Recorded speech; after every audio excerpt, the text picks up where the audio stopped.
Muay Thai inside Combat Sports Center, Salem. We're going to go over some what I refer to as head and arm positions here.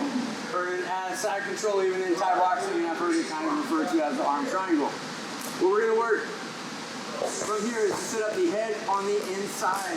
So I'm going to pick either one, whichever side I want to go. I just need to raise it up enough to clear my shoulder. I'm going to step in underneath the armpit. This hand's coming around. I'm going to grab whatever grip I have available, and I'm going to end up right here, and I'm going to smash my forehead all into his face, make it as uncomfortable as I can. Now, depending on what you want to do from there, if you're going to try to target knees or sweep, it might change how you want to set this up, or how you want to take it after the setup. So if I'm really after the sweep, when I go to set this up, I might only have one opportunity to set behind his leg, which is where I'm going to hit this knee bump. But if I want to be here and land knees, maybe to the face or something like that, or up to the body, I've got to be a little bit more in front. I can land some from here, but depending on what your target is, you might want to be more in front. That doesn't mean that you can't land something in front and still position yourself back, but depending on his defense and stepping behind that leg, you might only get one shot to step behind. So if you're going for the knee bump sweep, you might want to do it right away. Okay? So clearing it up, sliding under, shoulder into the armpit, stepping around, this hand's coming here, and I'm going to knee bump his leg, turn him down that direction, and then go that way. We're same thing, but from this view, I'm sliding it up just enough to clear the space, stepping in around, pressure on the head, knee bump that leg out. Go to the other side, it's the exact same thing. Pressure it up just enough. I don't need to come all the way up here. Just going enough to slide under. Bring it out here, grab it there, pop the knee, and then go down. There. I'm going to set up the head on the outside position. And so this one, I'm going to clear it. But we're going to start here. We're going to try to control these elbows. I don't want to be down here. I definitely don't want to control heads and let these go, because I'm going to get elbowed in the face. So I'm keeping control of these. On this one, now I'm going to go head on the outside of his arm, so I need to pick which side I'm going to clear. And I am going to raise it a little bit higher, and I'm also going to have to change levels. Now, depending on height difference, you may not have to actually change if you're a shorter guy. This one works well if you're a taller person. With a shorter partner, it's not as beneficial, right? So I'm going to clear this up, and I'm coming over the outside of that, and I'm just going to cinch down my grip. You can see I've got his other arm still on the inside. I went right over the top, or right under that one. I cinch it down. I've got his arm in here. Okay, so from here I've got two different options, or three different options. I can still hit my knees. And I can plant this foot to the side. Now, just to make sure we're safe, your safest bet is to be fully flat foot on the ground. You can still flare your knee in and knee bump them, but I want to make sure I'm not calf or heel up. So when I get out to the side, plant my foot straight flat down, and I'm going to turn his body over that planted leg. Or I can keep the same circular motion. Once I clear it, I can step it out and then turn, right? And now I'm in the same spot I was at for our head in. And I'm going to knee bump him on the outside. We go this way, so you see different view, clearing it up, right? Going under. You can either come here, plant foot, bring him over that way, or when I clear under, I can step around behind him with that knee bump from there. Okay, now we're going to defend this a little bit.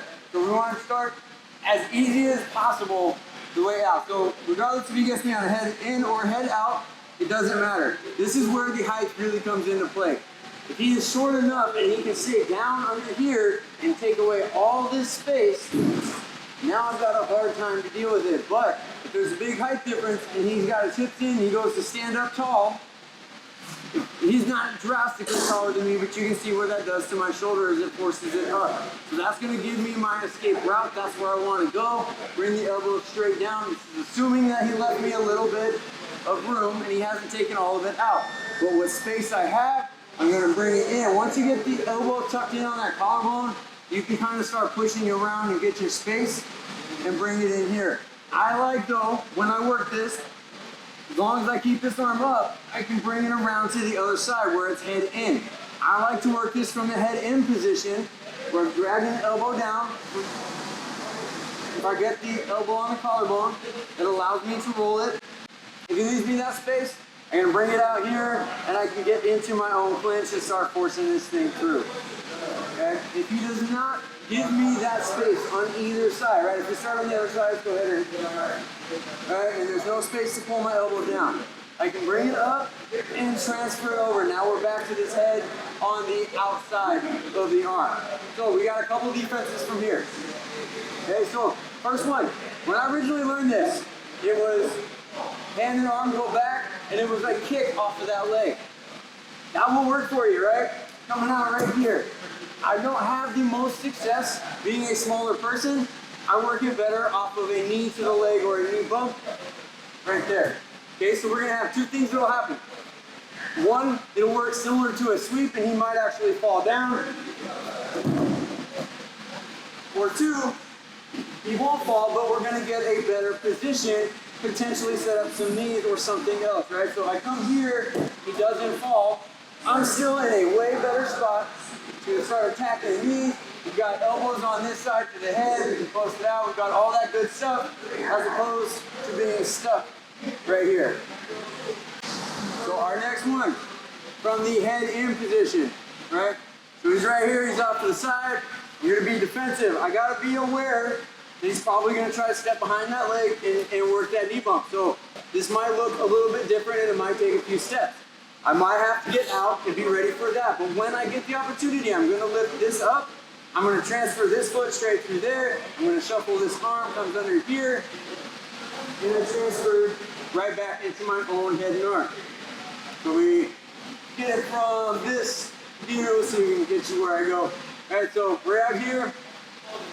All right, I gotta defend this as needed. Whenever I'm ready, I'm gonna shuffle right through here, create as much space as I need. And I'm right into my own head and arm. Which then, you know, you got all this good stuff here. So from this side, you can see where I'm at. You got me in here, got nothing to get around. I'm gonna shuffle through here. It sets up here. I've got to be tight because if I leave this space, he can do the exact same thing. And now he's back into his own head and arm, working that hip bump. So we're going to be quick with it, step it out, shuffle it back around. He works that again. Right, that's going to be my block. I can start driving this elbow down, keep visibility. But as long as I'm out here and I've got this elbow high, he can shuffle that arm through, step right over into his own head and arm. All right, the last one. This one works better on the head on the outside, but you can't do it on head on the inside. Just be aware, you might end up smashing his head into yours as you go a step back. So, I'm head on the inside. I'm gonna say none of these have worked, right? This one's not working for me. I can't get my arm through. There's nothing. My head's on the inside, not on the out, or his head's on the outside, not the inside, so I can't shuffle through. So my last resort, and I've got to be very careful I don't turn this into a hip toss. I'm going to control this hand. This arm's going to do whatever I need it to do. If I need it to drive down, it can. This foot's going to step back that way, and it pulls him right out. What I've got to really be careful is from here that I don't step and turn this into a hip toss or a throw. Okay? So there's going to be no contact between me and him through here. I'm controlling his upper body or his arm. I'm going to step back and throw him around. He never touches any part of me here, so I don't have to worry about that hip toss. So these all work together from this head and arm position. So if he sets up the inside head and arm, right? I can start trying to tuck this. That didn't work. Swing it over, bring it out on that side. I can work that one. That didn't work. You can bring this. That didn't work. Right? And then I might swing it back to that side and then finish here. So if you can get good at them and start cycling through them, eventually one of them will work for you.